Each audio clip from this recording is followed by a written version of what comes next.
دا راته ووایي که نه جي تاسو د ماشومان وتې دي او دو مختلف اوازونه کوي دا د څه په حواله سره وایي؟ سر دا چونکې اپریل میاشت ده او په اپریل میاشت کې په هر پرایمري سکول کې نوي داخلي کېږي د داخله مهم پروګرام دی سر دا نو دا په موږ په ټول سواد کې بلکې ټول پاکستان کې دا داخله مهم سټارټ دی نو موږ نن په ودودیا پرایمري سکول ودودیا کې نن پروګرام شروع کړو سر او داخله مهم واک مونږ کوو سر دا هغه څه چې دا وړم ورکوګل دی او چې مونږ چې اګاهي راشي او د فکر راشي چې خپل ماشومان چې کوم د 15 کال نه والا او د 9 کال پورې دی هغه نه داخل شوی هغه لکانې کې جنکې چې هغه سکولین تر راشي هغه داخل شي سر دا چې د ګورنمنت طرف ته سره وته د ګورنمنت بالکل د ګورنمنت طرف اوځي جی هم تر موږ مشر ایس دیو سه بم دی سر راځي وو اجي دا نو پختره کو جی سر په دې ولا سره سوال غواړی نن موږ دا واړه د ګورنمنت پرایمري سکول ودودیا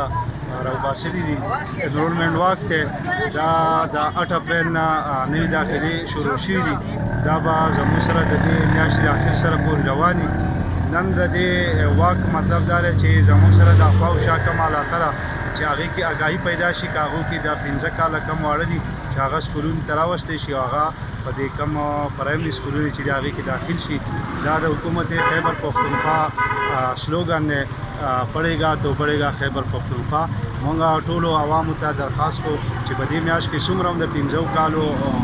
ایج ماشومان دي هغه راولي او سرکاري سکولونو کې هغه داخل دي سرکاري سکولونو کې زموږ سره ښه قابلان استادان دي او هر قسمه فیسیلیټیز موجود دي نو مونږ ټولو عوامو ته درخواست کوو چې هغوی خپل واړه په دې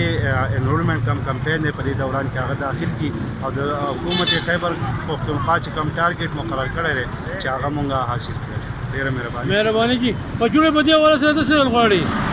مونږ دې لپاره دا زمونږ سکول چې مونږ چې غټ شو ځان لپاره څه وکړو چې دا خلک سکولونه ووایي د دې لپاره دغه والدینو ته پیغام ورکړه ته ماشومان ته پیغام ورکړه پیغام